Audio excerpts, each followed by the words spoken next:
Spending all my nights alone, waiting for you to call me. You're the only one I want by my side. Waiting for, we don't want side, but we need each other. No side, we need each other. Hello beautiful people, welcome back to my channel. This is Kuza's Corner.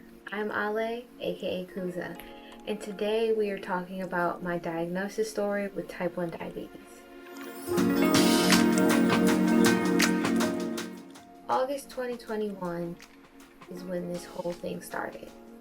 I had decided that I wanted to move down to Washington, D.C. for a little bit and just kind of get life together, move in with family, you know, make some money. It was going to be great. I had amazing plans of doing life in DC, and that's not to say that it won't happen in the future. That just wasn't the case at that time. And then what ended up happening, I decided to do all of my doctor's appointments since I'm here in Michigan, and I wanted to, you know, get my checkups, make sure that everything was okay before I left out of state, given that my insurance and my network was all here. So I did all that, and then I also got my wisdom teeth removed. I got all of my wisdom teeth taken out. That's a whole nother story. But in all of that, I found out that I had type 1 diabetes. So the fateful day was in September of 2021, and I went to my primary care. We got my physical done, got a whole bunch of tests. She decided to run some blood tests since I haven't done that in a while, just to see where my health was at. So one day she randomly called me. It was about 9 o'clock at night. She called me and she said, I got your blood test results back and they're looking very abnormal. I don't have everything, I don't have all the information, but when I do, I'll give you a call back. So hopefully you'll hear from me in a couple days. What I thought was literally going to be a couple days ended up being a couple hours. So she called me back a couple hours later and said, listen, your blood sugar levels are over 600, you are in mild ketoacidosis, and you need to go to the ER. You need to ask for an insulin shot. If you can't make it to the ER tonight, you need to go to... I'm not understanding any of what she's telling me at that time. It all doesn't make any sense to me, you know? So my brother, who is a Navy medic, happened to be there at the time, and he heard the whole conversation. And I'm thinking, you know, everybody's out at this time having a good time, and I'm home. This isn't really that much of a big deal. Again, I'm not understanding what ketoacidosis means. And my brother was like, no, you need to go to the hospital right now. I'm taking you. You are in a mild diabetic coma. And when he said those words, I was like, okay, it's time to go. But I'm also thinking, I don't have diabetes. Like, that can't be possible. And also, I'm just going to go to the hospital. I'm going to get this insulin shot and everything's going to be okay. I'm going to be fine. I'm going to go home the same day. I was so wrong. The hospital experience was one of the hardest experiences I went through in my life. So I went to the hospital, and then I got a whole bunch of news all at the same time. And this was not even a week after getting my wisdom teeth taken out. So I was already in pain and agony and trying to heal, not knowing that I'm diabetic, so it's going to take me longer to heal. With that, I was in the hospital for about 4 or 5 days.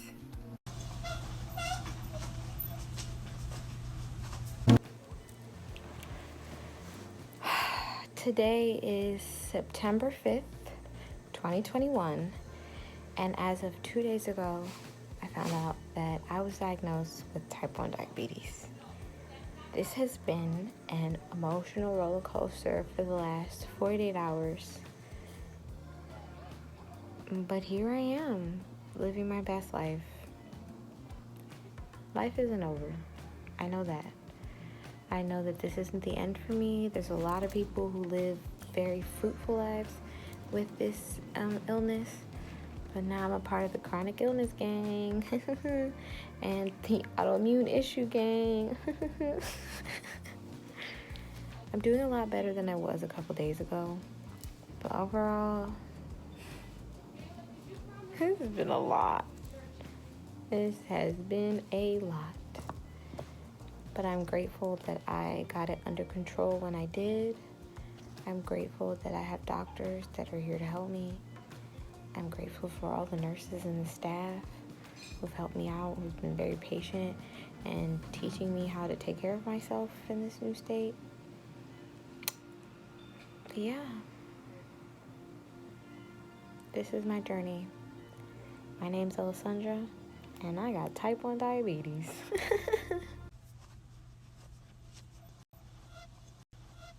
During those 4 or 5 days, I learned a lot. It was very overwhelming.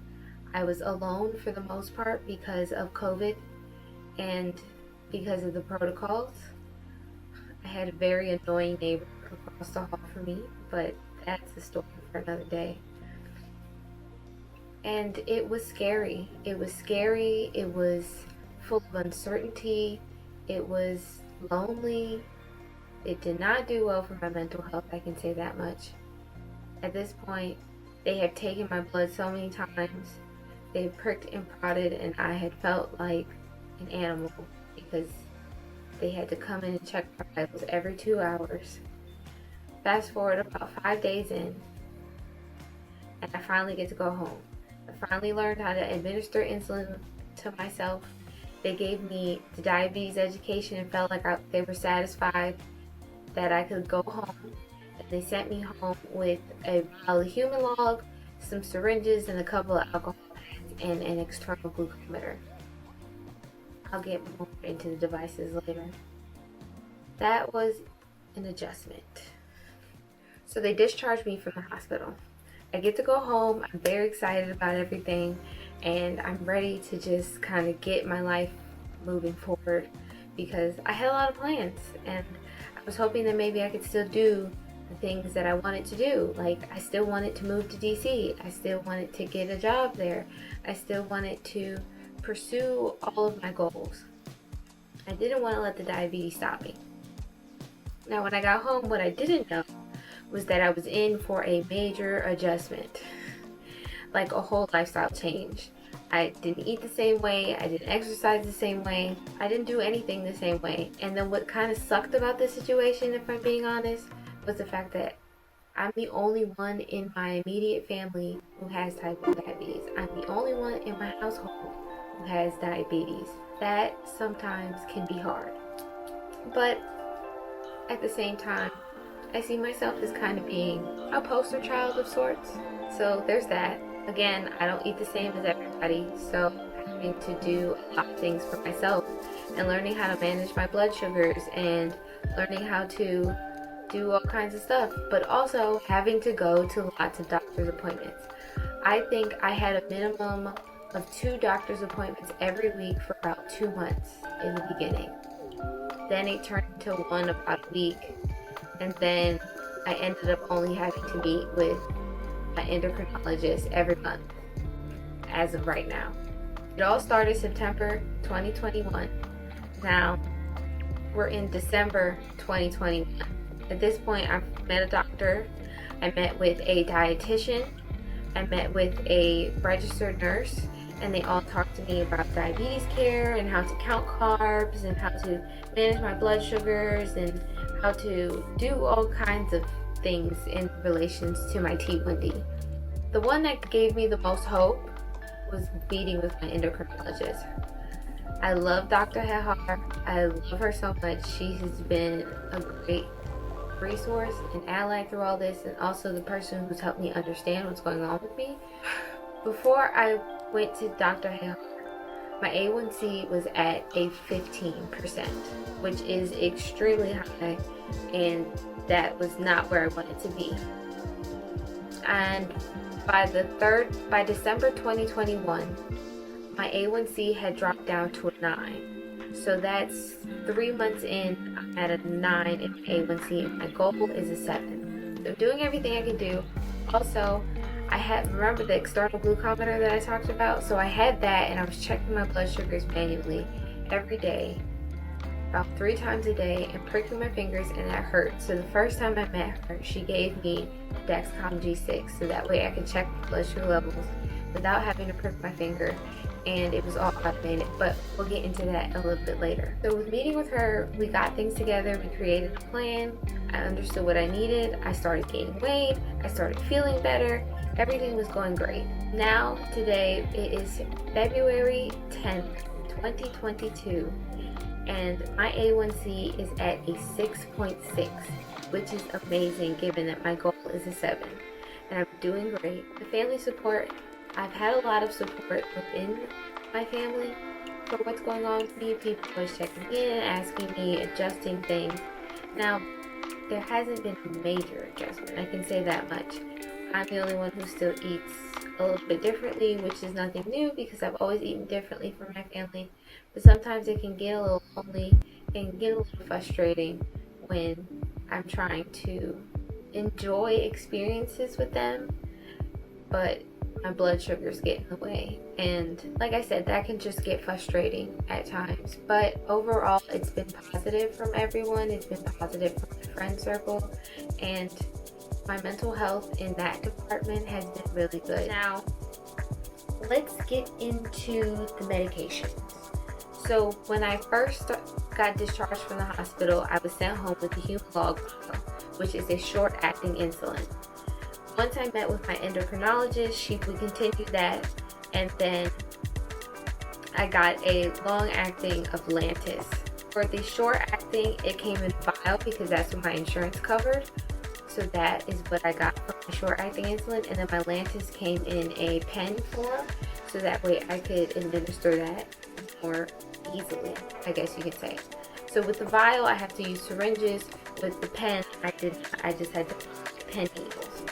With taking insulin, I had to prick myself 3 times a day, every day, and for at night shot, because I take my long-acting insulin at night, I had to do it twice. So that's about 4 shots every day, depending on if I had to do a correction or not.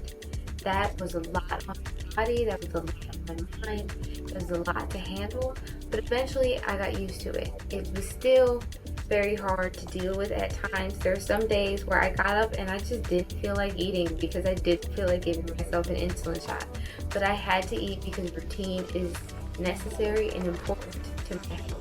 So eating around the same times, having 3 meals a day, all of this keeps me healthy and keeps me going. But there were some days I just didn't feel like doing those little things to make myself feel better because it was a lot on me. Now I can say that I'm doing better. I'm talking to a therapist. Things are going great in that department, but it is still hard, even with the updates, but things are still hard. Now, with that, I also ended up getting medical equipment. So like I said earlier, I got the Dexcom G6, which checks my blood sugars. It is a CGM, which is a continuous glucose monitor, which pretty much means that I have it attached to my body, and then it checks my sugar continuously throughout the day, every 5 minutes, and it sends an alert to my phone. It also sends the alert to my insulin pump.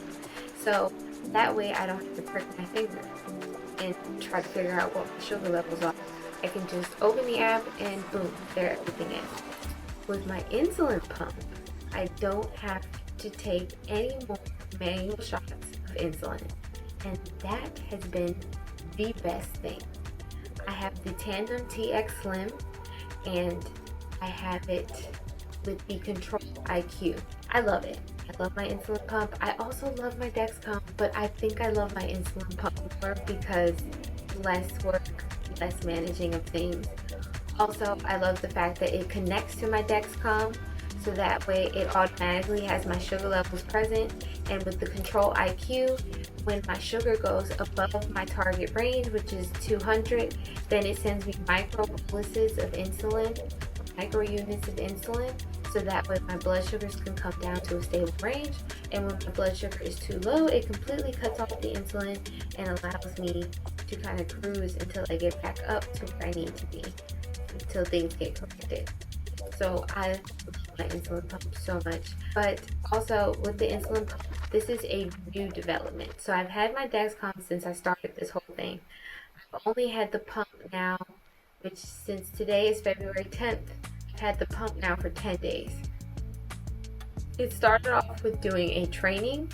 So I did a virtual training with my instructor on all the functions with the pump, how to get ready, how to put the pump on, how to adjust settings, all of that. That took 2 days, and then in that second day of training, she taught me how to attach the pump, and I actually attached it to myself. So since that day, I have been using it, and it has made life so much simpler. Where I'm at today, like I said, my A1C is at a 6.6. I am in range for most of the time. I have been having some lows when it comes to my sugars, but I've been having some extreme highs. One thing that is giving me a little bit of solace is the fact that I know that as a woman and our hormone levels constantly fluctuating, there are times where hormones make us insulin resistant. So it's not always my fault that my sugars are going high. I'm also very hopeful for the future. I'm very hopeful for all the things that I'm going to accomplish. I'm very hopeful for the life that I'm going to have.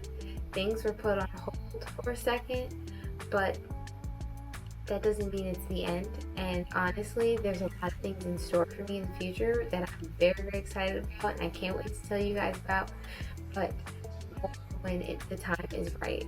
And also, I'm not going to let diabetes stop me. This is not the end of the world. I can finally sit here and say, my name is Alessandra Alvarez-Haynes, and I have type 2 diabetes, and be absolutely 100% confident in that statement, and happy that I can be an advocate, happy that I can be a role model, happy that I can show someone that having adult onset type 1 diabetes is not the end of the world. Having a chronic illness is not the end of the world, and life goes on as long as you keep going forward. So I'm just going to keep being happy, I'm going to keep being healthy, and I'm going to keep doing what I need to do for me, so that way I can keep growing. So that is me. If you liked today's video, make sure you like, comment, and subscribe. Join the gang. Tell your mama, tell your auntie, tell your grandma, tell your neighbor, tell everybody. Because over here in Quiz's Corner, we're having lots of fun. And I hope you enjoyed today's story. Until next time, you guys. Peace. There's no need to worry, cause I can see between. Hey, I'm a thanks everybody for tuning in. there's no need to worry.